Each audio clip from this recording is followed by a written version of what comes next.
तो आज हम पढ़ेंगे फर्स्ट चैप्टर्स का carboxylic and heterocyclic compound. Carboxylic और हेट्रोसाइक्लिक कंपाउंड क्या होते हैं? तो ऑर्गेनिक केमिस्ट्री जो होती है उसको जो है क्लासिफाइड किया गया है एलिफैटिक कंपाउंड्स और कार्बोक्सिलिक और होमोसाइक्लिक कंपाउंड्स। तो एलिफैटिक कंपाउंड वो कंपाउंड होते हैं जो करके ओपन चेन से मिलके बने होते हैं, जैसे कि रिएक्शंस होती हैं, जैसे ओपन चेन हो गया, जैसे CH3 CH2 करके बना हुआ है तो वो ओपन चेन हो गई। और आपका एक रिंग फॉर्म में होता है जैसे बेंजीन की, तो वो रिंग फॉर्म में हो गया तो वो बोलेंगे, उसको बोलेंगे हम लोग कि ये एक रिंग फॉर्म में है या होमोसाइक्लिक या कार्बोक्सिलिक है, कार्बोसाइक्लिक है। तो वो साइकिल जैसे एलिफैटिक कंपाउंड और कार्बोसाइक्लिक, साइक्लिक मतलब राउंड साइकिल की तरह, तो समझ लीजिए कि वैसे ही है। तो एलिफैटिक वो होते हैं कंपाउंड जो कि ओपन चेन होते हैं और कार्बोक्सिलिक वो कंपाउंड होते हैं जो कि क्लोज्ड होते हैं मतलब बंद होते हैं। तो ये दो पॉइंट जो होते हैं वो मेन है इस कंपाउंड के। तो लिखा हुआ देखो, कार्बोक्सिलिक क्या है? The molecules of these compounds are made up of 1 or 2 closed chains और रिंग फॉर्म, मतलब जो इनके कंपाउंड्स होते हैं वो बने होते हैं एक या दो क्लोज चेन या रिंग के फॉर्म में बने होते हैं। किससे? कार्बन एटम्स से, मतलब कार्बन एटम्स। जैसे बेंजीन की रिंग होती है तो उसमें कितने कार्बन एटम होते हैं? 6। तो वो 6 से बनी है पूरी फुल, है ना, 6 से पूरी बंद है, क्लोज्ड है ना। They may be further divided into, मतलब इसके बाद ये फिर से डिवाइड होते हैं। पहला एसाइक्लिक कंपाउंड्स, ठीक है, दूसरा एरोमेटिक कंपाउंड्स। तो एलिसाइक्लिक कंपाउंड वो कंपाउंड होते हैं जो कि एलिफैटिक कंपाउंड की तरह ही होते हैं, और ये जो होते हैं क्या करते हैं, ये रिंग स्ट्रक्चर में होते हैं। इनका ये सैचुरेटेड एलिसाइक्लिक कंपाउंड जो होते हैं hydrocarbons have the general formula, इनका जनरल फार्मूला होता है CnH2n, और इनके पास कोई डबल बॉन्ड नहीं होता है। तो पहली चीज़ क्या बताया, एलिसाइक्लिक कंपाउंड जो होते हैं वो एलिफैटिक कंपाउंड की तरह ही होते हैं, इनका रिंग स्ट्रक्चर होता है। थर्ड पॉइंट है कि इनका फार्मूला होता है CnH2n, और इसमें कोई भी डबल बॉन्ड नहीं होता है। जैसे कि हम करेंगे साइक्लोपैराफिन का जो होता है वो साइक्लोप्रोपेन की तरह होता है, ठीक है। They may be relatively simple compound और मे कंटेन ब्रिज और फ्यूज्ड रिंग, ये या तो सिंपल कंपाउंड हो सकते हैं या फिर ये फ्यूज्ड रिंग। फ्यूज्ड मतलब हो गया कि जैसे कि आपस में 2 या 3 रिंग आपस में मिल जाती है, जैसे नेप्थलीन हो गई तो 3 से मिलके हो गया ना, तो जो आपस में जुड़ जाती हैं तो उनको कहते हैं फ्यूज्ड रिंग, जैसे कि स्टेरॉइड्स। अब बात करेंगे हम कि एरोमेटिक कंपाउंड्स क्या होते हैं। तो many organic compound such as benzene, naphthalene, anthracene etc, मतलब ऑर्गेनिक कंपाउंड कौन कौन से, जैसे कि बेंजीन वगैरह हो गया, नेप्थलीन हो गया। एरोमेटिक मतलब इसमें स्मेल आती है, जैसे कि नेप्थलीन जो आपके घर में फिनाइल की गोलियां होती है वही नेप्थलीन है, जैसे वॉश बेसिन वगैरह में डाला जाता है ना, तो वही नेप्थलीन होती है, तो उसमें एक स्मेल लेके आती है। तो एरोमेटिक का वैसे ही मतलब होगा कि जिसमें स्मेल आती है अलग से। तो ये डिफरेंट होते हैं एलिफैटिक कंपाउंड से, और ये सिंपल एरोमेटिक कंपाउंड होते हैं, जैसे कि बेंजीन को कंटेन करते हैं, जिसमें बेंजीन में क्या है, 6 कार्बन एटम्स होते हैं। तो रिंग स्ट्रक्चर होता है। ये 3 डबल बॉन्ड्स होते हैं, इनमें 3 डबल बॉन्ड होते हैं, जैसे कि कार्बन, इनकी रिंग दिखा होगा, कार्बन से कार्बन जुड़ा है फिर डबल बॉन्ड है, तो कार्बन से कार्बन जुड़ा है सिंगल बॉन्ड है, फिर कार्बन से कार्बन जुड़ा है डबल बॉन्ड है, तो वो 3 टाइम्स जुड़े होते हैं आपस में। Aromatic compounds are known also है बेंजेनोइड कंपाउंड्स, इन्हें हम बेंजेनोइड कंपाउंड्स भी कहते हैं। Naphthalene and anthracene are fused ring, naphthalene और एंथ्रासीन क्या है, आपकी फ्यूज्ड रिंग है। Aromatic hydrocarbon is that 2 or 3 benzene rings have fused और फॉर्म देम, जो आपकी नेप्थलीन होती है उसमें जो रिंग होती है वो 2 या 3 बेंजीन रिंग्स आपस में फ्यूज्ड होती हैं। Heterocyclic compounds, in these compound the rings are not entirely composed of carbon atoms only as in the case of carboxylic compound। ये जो होती हैं हेट्रोसाइक्लिक कंपाउंड्स जो होते हैं ये यही इम्पॉर्टेंट है, यही आपके सिलेबस में है मेन, तो इसमें ध्यान से देखिएगा, यही क्वेश्चन एक आता है आपका इसमें कि हेट्रोसाइक्लिक कंपाउंड क्या है। तो in these compounds the rings are not entirely composed of carbon atom, मतलब जो आपके कंपाउंड्स होते हैं रिंग के वो नॉट इंटरली कंपोज्ड, वो आपस में कंपोज नहीं होते हैं किसी भी कार्बन एटम से। Only as in the case of carboxylic compound, केवल कार्बोक्सिलिक कंपाउंड में ही ये कार्बन एटम्स आपस में होते हैं। तो दे में contain one or more other atoms, तो ये क्या होते हैं इसमें जो होते हैं एक या उससे ज़्यादा एटम्स जो होते हैं वो होते हैं जिनको ये आपस में जुड़े होते हैं, जिनको हम कहते हैं हेट्रो एटम्स। इसमें क्या होंगे दो, या तो एक होगा या एक से ज़्यादा होते हैं, तो उन्हें हेट्रो एटम्स कहते हैं। The usually hetero atoms are nitrogen, oxygen और सल्फ़र। इसमें ज़्यादातर जो नॉर्मल होते हैं हेट्रो एटम्स वो नाइट्रोजन होंगे, ऑक्सीजन होंगे और सल्फ़र होंगे। द हेट्रोसाइक्लिक सिस्टम में भी सिंपल, जो हेट्रोसाइक्लिक सिस्टम है वो सिंपल होगा, फ्यूज्ड होगा और ब्रिज का होगा। सिंपल मतलब जैसे स्ट्रेट चला गया, सिंपल सा है। फ्यूज मतलब आपस में जुड़े हुए, ब्रिज मतलब जैसे कि आपका पुल की तरह से बना होता है ना, तो आपस में एक दूसरे से कनेक्टेड हो। द ब्रिजिंग और फ्यूज में भी विथ कार्बोक्सिलिक सिस्टम, जो ब्रिज और फ्यूज का सिस्टम है वो ज़्यादातर कार्बोक्सिलिक सिस्टम होता है के साथ में होता है। तो द जो हेट्रोसाइक्लिक कंपाउंड में भी सैचुरेटेड और अनसैचुरेटेड और पार्शली सैचुरेटेड, जो हेट्रोसाइक्लिक कंपाउंड होते हैं वो या तो सैचुरेटेड होंगे या अनसैचुरेटेड होंगे। The most common heterocyclic system present in drug are those of 5 और 6 मेंबर, जो ज़्यादातर हेट्रोसाइक्लिक सिस्टम होते हैं वो ड्रग में जो होते हैं ज़्यादातर 5 या 6 मेंबर के होते हैं, मतलब या तो 5 कार्बन एटम्स होंगे या तो 6। कोई भी ड्रग जो बनी होगी, जो हेट्रोसाइक्लिक सिस्टम में बनी होती है ड्रग, वो ज़्यादातर या तो 5 में होगी या फिर 6 कार्बन एटम से मिलके बनी होगी।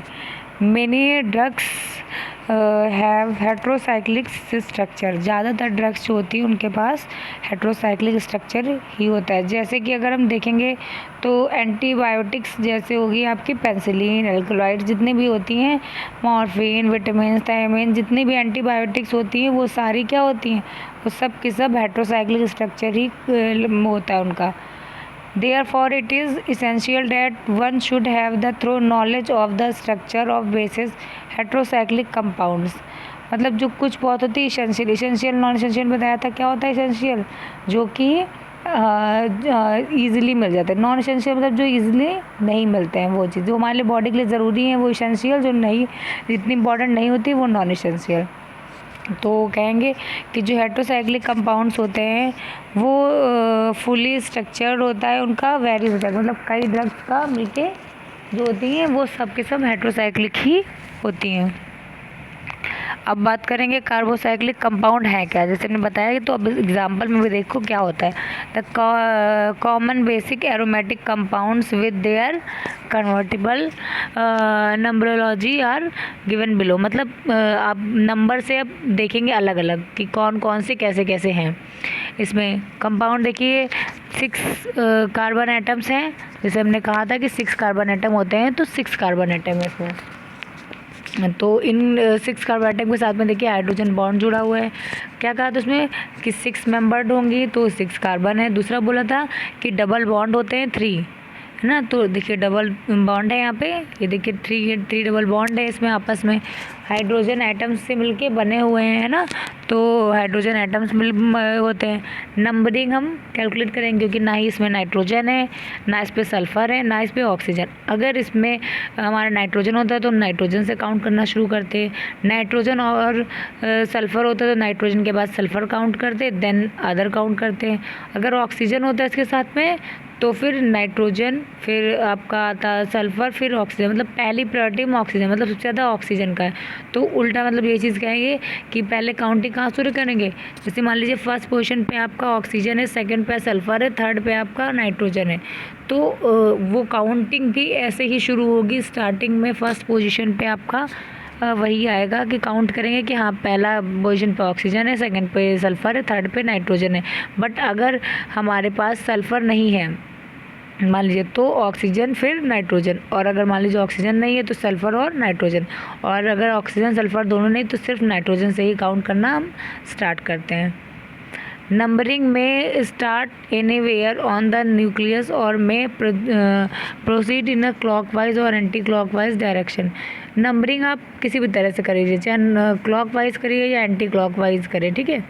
तो जैसे नेप्थलीन अभी हमने कहा था, तो नेप्थलीन में देखिए 2 फ्यूज रिंग है, मतलब 2 आपस में जुड़ी हुई हैं। तो कितने इसमें कार्बन एटम है? 8। काउंट करेंगे तो कितने हैं? 8 कार्बन एटम है। तो आपस में ये ऐसे ही स्ट्रक्चर बुने हुए हैं। तो इसमें हमारे डबल बॉन्ड देखिए कितने हैं। नेप्थलीन में हमारे डबल बॉन्ड आ जाएंगे 5, है ना, क्योंकि एक फ्यूज़ है तो जाहिर सी बात है 5 बचे, 6 तो कह सकते जो फ्यूज़ हो गया। तो ऐसे ही एंथ्रासीन का है वो मतलब उसमें 3 बेंजीन स्ट्रक्चर होता है, मतलब 3 बेंजीन रिंग्स होती हैं जो आपस में फ्यूज़ होती हैं। तो कार्बन एटम इसमें 10 है। डबल बॉन्ड आप देखेंगे कितने इसमें 1 2 3 4 5 6 7, कितने हैं? 7। तो इसमें कितने हैं आपके डबल बॉन्ड 7 है हमारे पास, और ये कितना है? 3। नेक्स्ट ऐसे ही नेप्थसीन हो गया आपका, फिनेथ्रीसीन, ये सारे स्ट्रक्चर ऐसे ही आपके बनेंगे, ठीक है। This is the steroid nucleus. ये क्या है? स्टेरॉइड न्यूक्लियस होते हैं। स्टेरॉइडल हार्मोन्स, कार्डियक ग्लाइकोसाइड्स जो होते हैं उनका बेसिक स्ट्रक्चर है। ये किससे मिलके बना होता है? 1 सैचुरेटेड फुली सैचुरेटेड जो होती है आपकी फेनेथ्रीन न्यूक्लियस के साथ में मिलके बना होता है, जिसमें से 13 से 14 कार्बन एटम अटैच्ड होते हैं। तो ये देखिए ये क्या है, जिस चीज़ का स्ट्रक्चर है उसको ध्यान से देखिए, क्योंकि ये वाला ही स्ट्रक्चर हम लोग बायोकेमिस्ट्री में ऐसे ही बनाते थे। फिर इसमें क्या है? फ्यूज्ड रिंग होती है। इसमें कार्बन 13 से 14 तक होते हैं, कभी कभी 13 से 17 तक भी हो जाते हैं।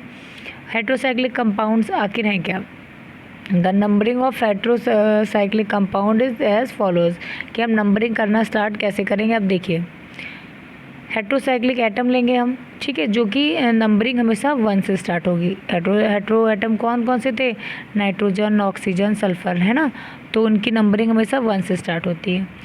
अगर नाइट्रोजन है, वही बताया ना, nitrogen occur as the most common hetero atom, ज़्यादातर में नाइट्रोजन ही होता है आपका, है ना।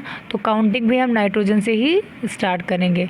अगर उसकी जगह कोई दूसरा एटम है नाइट्रोजन के साथ में, तो हम काउंटिंग भी उससे ही शुरू करेंगे, या उसको मतलब अगर देखिए दूसरा एटम जैसे कि आपका सल्फ़र या ऑक्सीजन होगा तब, अगर उसके अलावा कोई और हेट्रो एटम है तो हम सबसे ज़्यादा प्रायोरिटी नाइट्रोजन को ही देंगे।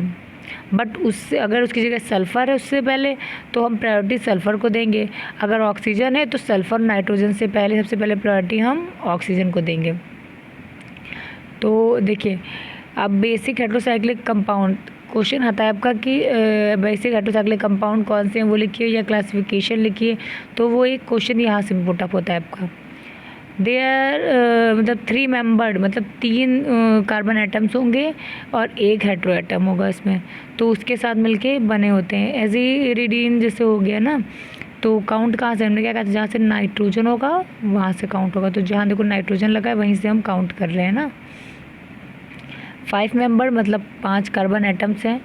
तो इसमें भी वैसे ही देखो पैरोल है, पैरोल में NH लगा हुआ है तो काउंट N से होगा, क्योंकि नाइट्रोजन से ही हमने कहा है काउंट होने के लिए, तो नाइट्रोजन से ही काउंट होगा। दूसरा आपका हो गया पैरोलिडीन, इसमें भी आपका नाइट्रोजन से ही काउंट होना शुरू होगा। कुछ भी लिखा हो उससे मतलब नहीं है आपका, सिर्फ इससे मतलब यहाँ पे ये है कि यहाँ पे आपका नाइट्रोजन एटम होना चाहिए। फ्यूरॉन, फ्यूरॉन में देखिए ऑक्सीजन है तो काउंटिंग कहाँ से होगी? ऑक्सीजन से। थियोफेन में सल्फ़र है तो सल्फ़र से काउंट होगा। 5 मेंबर्ड विथ 2 हेट्रो एटम, मतलब 5 मेंबर्ड रिंग होगी 2 हेट्रो एटम के साथ में, तो क्या होगा? अभी तक एक एक पढ़ रहे थे कि एक है तो वहीं से काउंट हो गया, अब 2 हेट्रो एटम्स हैं, है ना, तो कैसे काउंट करेंगे? विथ 2 नाइट्रोजन एटम, मतलब पहला कहेंगे कि 2 नाइट्रोजन एटम अगर एक साथ हैं तो कैसे? नाइट्रोजन नाइट्रोजन है तो जाहिर सी बात है हम नाइट्रोजन से ही काउंट करना शुरू करेंगे। तो वैसे ही पैराजोल, इमिडाजोल, ये सारी ऐसी ही हैं, कहीं पे भी नाइट्रोजन हो काउंट करना इसे ऐसे शुरू करेंगे, है ना। स्ट्रक्चर आपको याद रखने पड़ेंगे क्योंकि स्ट्रक्चर ही मोस्ट इम्पॉर्टेंट होते हैं। अब बात करेंगे कि नाइट्रोजन एक है, दूसरा ऑक्सीजन है, तो काउंट हमने क्या कहा था? Nitrogen, sulphur, oxygen. तो अगर सल्फ़र से है तो सल्फ़र काउंट करेंगे, अगर ऑक्सीजन भी साथ में है तो ऑक्सीजन से काउंट करेंगे। यहाँ ऑक्सीजन और नाइट्रोजन दिया है तो काउंट हम ऑक्सीजन से ही स्टार्ट करेंगे। तो ऑक्साजोल का क्या होगा, ऑक्सीजन फर्स्ट पोजीशन पे जहाँ है वही फर्स्ट पोजीशन होगी। अगर सल्फ़र है तो हम तब भी सल्फ़र से ही काउंट करना स्टार्ट करेंगे, बट तीनों है तो ऑक्सीजन फिर सल्फ़र फिर nitrogen. With 4 nitrogen atom, 4 nitrogen atom अगर आपस में अटैच्ड हैं तो तब भी हम क्या करेंगे, स्टार्टिंग से करेंगे और नाम दे देंगे 1 3 4 आपका टेट्राजोल। अब बात करेंगे 6 मेंबर्ड रिंग है आपकी पायरीडीन की, है ना। तो नाइट्रोजन के साथ में, तो नाइट्रोजन से जाहिर सी बात है काउंट करना स्टार्ट करेंगे। अब 6 मेंबर्ड होगी 2 हेट्रो एटम, अगर 2 हेट्रो एटम है तब भी नाइट्रोजन से ही काउंट होगा, है ना। अगर इसमें एक नाइट्रोजन दूसरा आपका सल्फ़र है 6 मेंबर्ड में तो काउंट कहाँ से होगा, सल्फ़र से। और अगर 2 नाइट्रोजन एटम्स है उसके साथ में ऑक्सीजन अगर लगा हुआ है तो ऑक्सीजन से होगा। बट अगर इसमें कुछ भी नहीं, देखो विथ 2 नाइट्रोजन एटम, अगर 2 नाइट्रोजन एटम है तो नाइट्रोजन से ही होगा। हाँ, अब पूछेंगे आप लोग कि ऑक्सीजन, तो ये ऑक्सीजन इसमें लगा नहीं है ना, इस पर लगा नहीं, डबल बॉन्ड के साथ में ऐसे ही जुड़ा हुआ है ना, तो उसमें मतलब वहाँ से काउंटिंग नहीं होगी, काउंटिंग ही नाइट्रोजन से होगी। नाइट्रोजन देखिए इससे कार्बन से ही अटैच्ड हो। फ्यूज रिंग मतलब हेट्रोसाइक्लिक रिंग्स होती हैं फ्यूज टू कार्बोक्सिलिक रिंग। जो हेट्रोसाइक्लिक रिंग होगी फ्यूज होगी कार्बोक्सिलिक रिंग के साथ में। तो कैसे, देखिए इंडोल है आपका, है ना, तो जो इंडोल आपका है वो काउंट होगा नाइट्रोजन से ही काउंट होना स्टार्ट होगा, जैसा हमने पहले कहा था नाइट्रोजन से, क्योंकि कुछ और एटम यहाँ पे नहीं है। सबसे पहले नाइट्रोजन को प्रायोरिटी देंगे अगर कोई सल्फ़र और ऑक्सीजन नहीं है तो। ऐसे ही 3 मेंबर्ड फ्यूज्ड होगी ring, heterocyclic rings fuse to heterocyclic rings, मतलब हेट्रोसाइक्लिक रिंग जो होती है वो हेट्रोसाइक्लिक रिंग के साथ में ही फ्यूज्ड है, तो उसका क्या होगा, जाहिर सी बात है दोनों आपस में फ्यूज होकर जुड़ गए हैं। अब हमें क्या करना है, देखो पैरिमिडीन का जो होगा वो इमिडाजोल के साथ जुड़ गया है, तो हमने स्ट्रक्चर बनाया हुआ है मीन्स, तो उसमें ये है कि काउंटिंग हमें नाइट्रोजन बोला है तो काउंटिंग हम नाइट्रोजन से ही स्टार्ट करेंगे, जो फर्स्ट नाइट्रोजन है वहीं से काउंट हम करना शुरू करेंगे। फिर अब इसके बाद हम बात करेंगे, ठीक है, अब वहाँ से बस एक ही आपका क्वेश्चन पुटअप होता है, वो है कि हेट्रोसाइक्लिक कंपाउंड क्या है और वो कितने टाइप के होते हैं, तो बस वही बताना है आपको, एक वही क्वेश्चन पुटअप होता है 8 मार्क्स में, ठीक है। नेक्स्ट आपका नॉमेनक्लेचर ऑफ ऑर्गेनिक कंपाउंड। अब नॉमेनक्लेचर कैसे आप करेंगे, ये तो इंटर में आप लोगों ने ईजिली पढ़ाई है। Initial where the organic compounds were बिगिन डिस्कवर्ड, सबसे पहले जब कहाँ से बिगिन मतलब कहाँ से ये डिस्कवर हुआ है, वो किसी दे हैव गिवन कॉमन और trivial name such as acetic acid, इनके कॉमन नेम होते हैं जैसे कि आपका एसिटिक एसिड, है ना, तो वैसे दिए गए। When later when it was released, जब हम इसे रिलीज़ करेंगे तो that there were the million of organic compound, तो उसके साथ में कई मतलब ऑर्गेनिक कंपाउंड्स होंगे। Naming them suitably become a problem, नाम देने में इसमें क्या होने लगा, प्रॉब्लम होने लगी, तब बनाया गया एक IPSC सिस्टम, तो उसके अकॉर्डिंग उसका स्ट्रक्चर के अकॉर्डिंग कंपाउंड को नाम देना शुरू किया गया। कब से, 1958 से। तो पहले मतलब कि ये था कि पहले कोई भी नाम था नहीं, तो नाम देने में प्रॉब्लम हो रही थी, तो किसी को समझ में नहीं आ रहा था कि कैसे नाम दिया जाएगा, तो कई फेस प्रॉब्लम करने लगे, तब उन्होंने कहा कि हम IPSC नेम के थ्रू ही बताना स्टार्ट करेंगे, तो 1958 से ये IPSC का सिस्टम आया। As you should be already aware the hydrocarbon, जैसे आप जानते हैं हाइड्रोकार्बन्स के बारे में पहले से ही, कि जो कंपाउंड होते हैं वो कार्बन और हाइड्रोजन से मिलकर मतलब क्या हो गए, डिवाइजिबल, मतलब आपस में जुड़ करके एक सैचुरेटेड हाइड्रोकार्बन एटम बनाते हैं। तो अब इसमें होंगे जैसे कि the alkanes up to the 10 carbon atom, मतलब कुछ एल्केन्स बताई गई हैं जिनके 10 से ऊपर कार्बन एटम्स होते हैं। देखो methane, ethane, propane, butane, pentane, hexane, heptane, octane, नोनेन और डेकेन। और अब ये चीज़ें कि याद करने के लिए कि मेथ में एक है ना इस सिंगल कार्बन, फिर एथ 2, प्रोप में 3, ब्यूट में 4, पेंट 5, हेक्स 6, हेप्ट 7, ऑक्ट है ना 8, नॉन 9 और deck 10. From the above, it is clear the general formula of alkane is CnH2n plus 2. In the same way, the alkanes or olefine may also be classified starting from ethylene. ये कहाँ से start होगा? Ethylene से. CH2 है ना. Similar अगर alkyne हो गया तो CH3 हो गया, मतलब ट्रिपल बॉन्ड से. एल्काइन है तो ट्रिपल बॉन्ड से, एल्कीन है तो डबल बॉन्ड से. यही जो होगा, यही जो सीरीज होती है सिमिलर ही केमिकल प्रॉपर्टी में भी और फिजिकल प्रॉपर्टी में भी होगी. That to in a grade manner derivative of hydrocarbon such as alcohol, aldehyde, ketones, acid etc.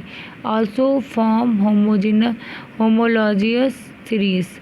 Long chain, straight chain, branch chain hydrocarbon atoms are named according to a certain rules.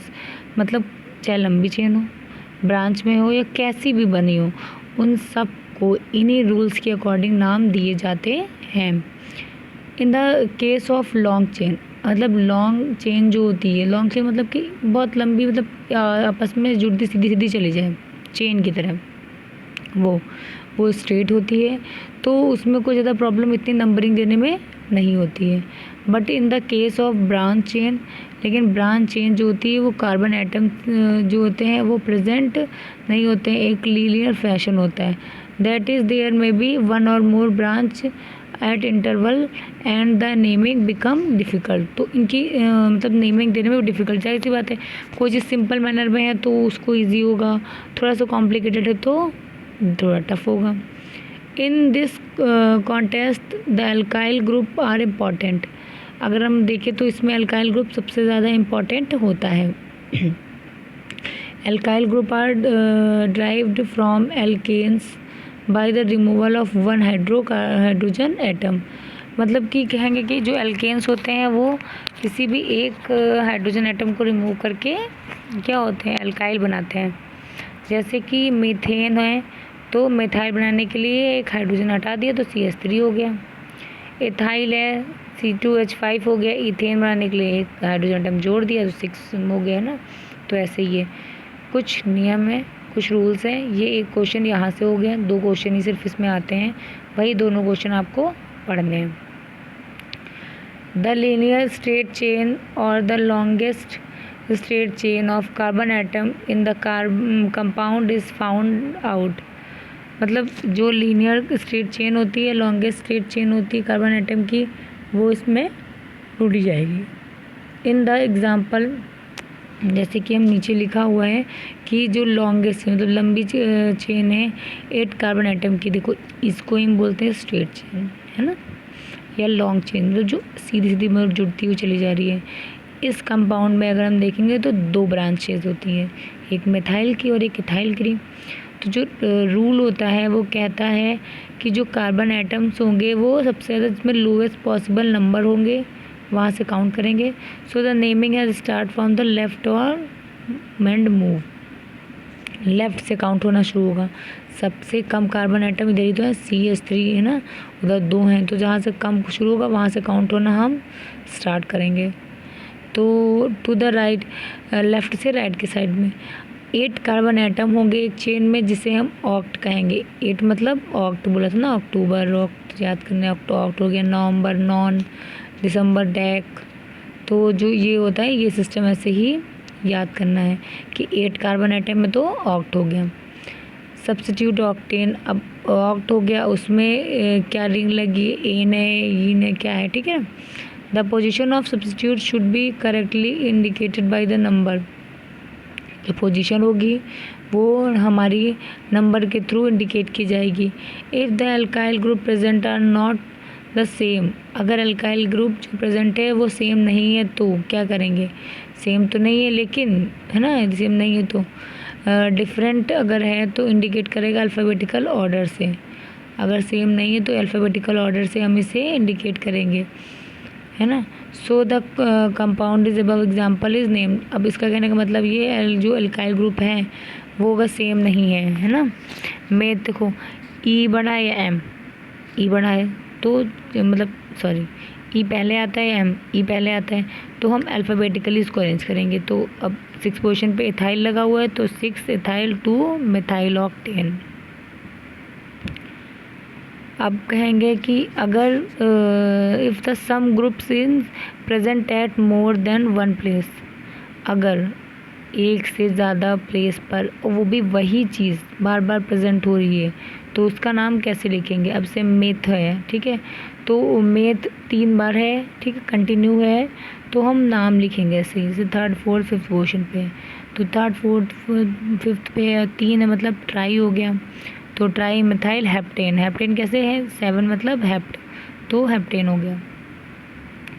As far as the substitutes present in cyclic compounds such as the cycloalkane and the same rule are applied। मतलब कि देखेंगे substitute compound क्या है, ऐसे ही cycloalkenes होता है और कुछ रूल इस पर नियम लागू किए जाते हैं, कुछ नियम लागू किए जाते हैं, जैसे कि CH3 CH3 CH2 CH3 ना। तो जो इसमें कंपाउंड है उनका नाम 1,3 डाइमिथाइल 4 एथाइल साइक्लोएन होगा। कैसे, अब आप जैसे हम कह रहे हैं 1,3 बोल रहा है तो फर्स्ट पोजीशन पे है ना, 3 पे है क्या है, 2 मेथ है तो डाइमिथाइल, 4th पे एथाइल है ना तो 4th एथाइल, साइक्लो मतलब गोल स्ट्रक्चर तो मतलब साइक्लो हो गया, हेक्सेन मतलब 6 है तो हेक्सेन हो गया।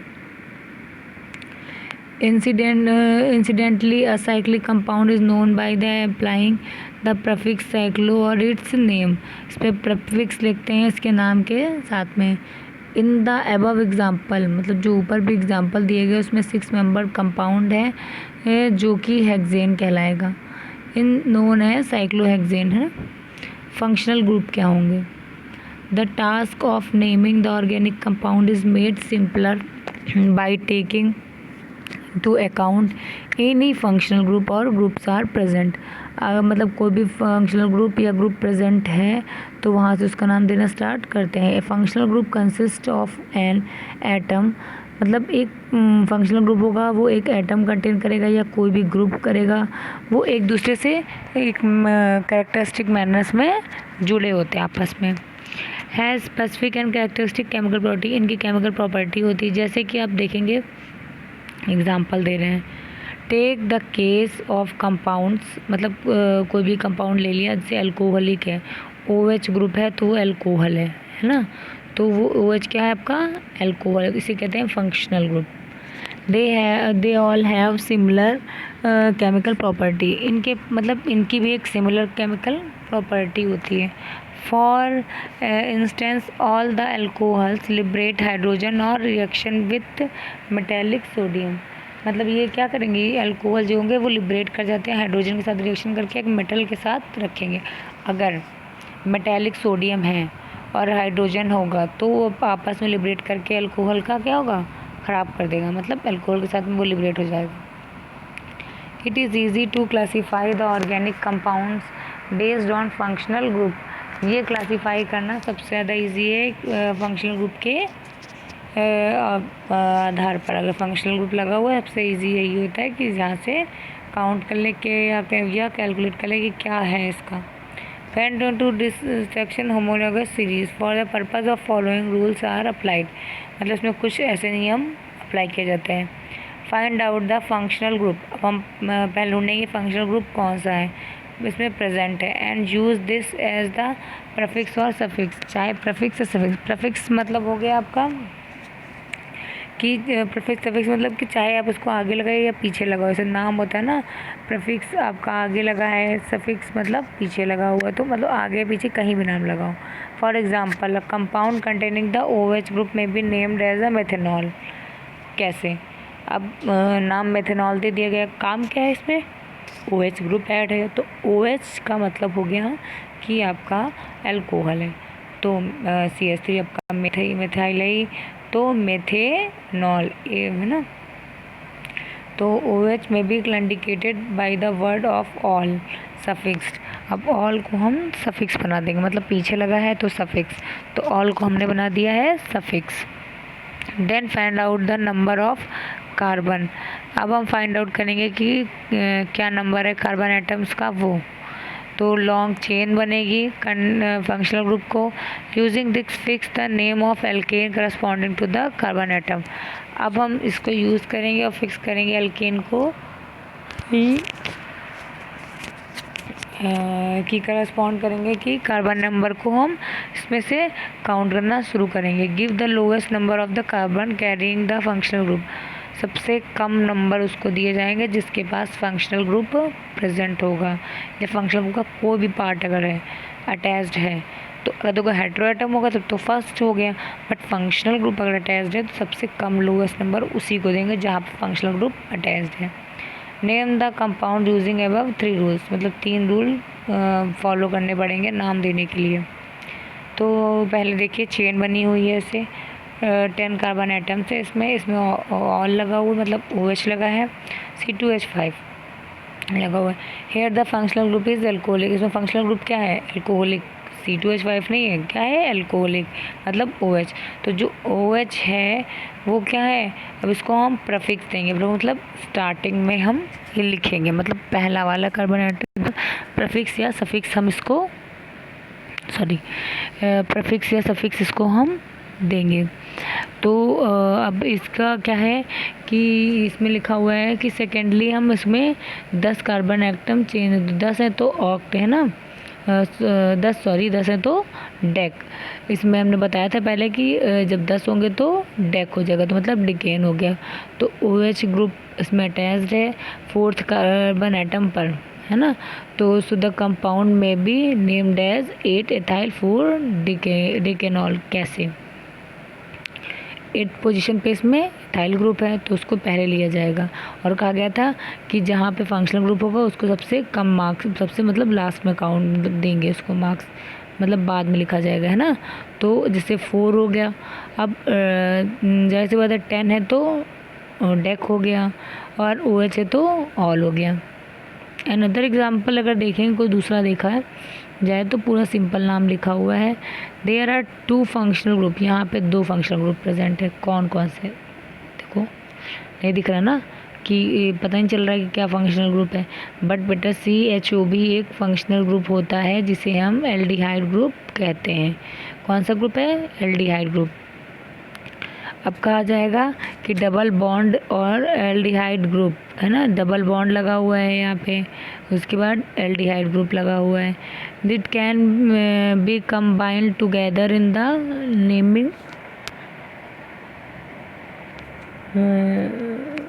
नेमिंग मतलब कहने का मतलब ये है कि both groups in indicated by the can be compounded together the same naming, मतलब नेम देने के लिए दोनों को आपस में मिलाते हैं। देखो since the aldehyde group is indicated by the suffix, मतलब जो एल्डिहाइड है उसमें सफिक्स लगेगा तो आल है ना उसके साथ में। The compound can be named as 3 hexanol. अब 6 हैं तो हेक्स हो गया। 3rd पोजीशन पे डबल बॉन्ड लगा हुआ है तो हेक्स, है ना, तो कह दिया गया 3 hexanol. Please note that there are the 6 carbon atom in the chain. अब यहाँ पे क्या है? यहाँ पे 6 कार्बन एटम्स हैं। So the compound is derived from the alkene hexane. तो जो कंपाउंड है वो एल्केन और हेक्सेन ही काउंट करेगा। So the suffix ane in is used to indicate that it is also an alkane in addition to being an aldehyde, and the important functional group present in the organic compounds are given below। अब देखिए याद करिए, इसको याद करना पड़ेगा कि compound कौन से हैं, फंक्शनल ग्रुप के हैं, सफिक्स प्रीफिक्स हैं या एग्जाम्पल है। तो ये चीज़ आपस में देखना पड़ेगा ये आपको कि ये क्या है। फिर से देख लीजिए एक बार कि एल्केन है, एल्कीन है, एल्काइन है, एल्कोहल है, एल्डिहाइड है, कीटोन है, ईथर है, उसके बाद नाइट्रोलाइड, ये सब चीज़ें इसमें लगेंगी। फिर बात करेंगे हम कि कंपाउंड में फंक्शन। देखो अमीनो कंपाउंड है, कार्बोक्सिलिक एसिड है, ठीक है। अमीनो मतलब CH2 हो गया, कार्बोक्सिलिक एल्डिहाइड, ये सारी चीज़ें आपको देखनी है। तो इसमें इतना सा बताया गया है सिर्फ कि ये कंपाउंड होते क्या हैं। तो जितने भी आपके कंपाउंड आते हैं एग्जाम्पल में देखते जाइएगा आपकी, सारे आते हैं। इसमें फंक्शनल ग्रुप क्या है, फंक्शनल ग्रुप के साथ में कौन सा अमीनो एसिड ऐड है, या सफिक्स है या प्रीफिक्स है, ये सब चीज़ें हैं। तो कंपाउंड तो हमारे पास है, फंक्शनल ग्रुप है, तो फंक्शनल ग्रुप इसके याद करने पड़ेंगे। अगर मान लीजिए उसमें लिखा हुआ है किसी भी रिंग में CnH2, तो फटाक से IPSC नेम में बता सकते हो कि क्या है ये, है ना। COH है तो बता सकते हो क्या है ये। तो इसी तरह से सारी चीज़ें हम क्लियर कर लेंगे। अब जो भी आपके 2 क्वेश्चन पुटअप होते हैं, पहला क्वेश्चन आप जो है आज लिख लीजिए। पहला क्वेश्चन आपका होगा कि what is the classification of heterocyclic compound, या what is the type of heterocyclic compound. तो फर्स्ट क्वेश्चन ये है। सेकंड क्वेश्चन आपका जो हम पुटअप कर रहे हैं वो क्वेश्चन आपका ये है कि what is the rule of functional group naming, है ना। व्हाट क्या फंक्शनल ग्रुप के लिए नियम है। जो फंक्शनल ग्रुप के नियम क्या है, जो अभी जस्ट बताया है ना। 2 क्वेश्चन ये हो गए आपके। और एक क्वेश्चन और आपका है, लिख लीजिए कि give the rules of nomenclature, कि नॉमेनक्लेचर का कोई भी एक रूल्स बताने। तो आपके बेटा 3 क्वेश्चंस हो गए हैं, है ना। तो इन 3 क्वेश्चंस में ही बेटा आपका करना है। तो ये 3 क्वेश्चन आप लोग हमें लिख करके दिखाएंगे कि क्या होते हैं। और सबसे यही 3 क्वेश्चन ही पूछे जाते हैं इस टॉपिक से, और कोई क्वेश्चन नहीं है। पहला क्वेश्चन ये है कि फिर से सुन लीजिए कि what is the type of heterocyclic compound, ठीक है। दूसरा ये है what is the rule of functional group nomenclature. तीसरा आपका है कि नॉमेनक्लेचर के लिए कौन कौन से रूल होंगे। तो ये तीनों क्वेश्चंस आपको बेटा लिखने हैं। तो बाकी का नेक्स्ट क्लास में पढ़ाएंगे। चलिए, थैंक यू।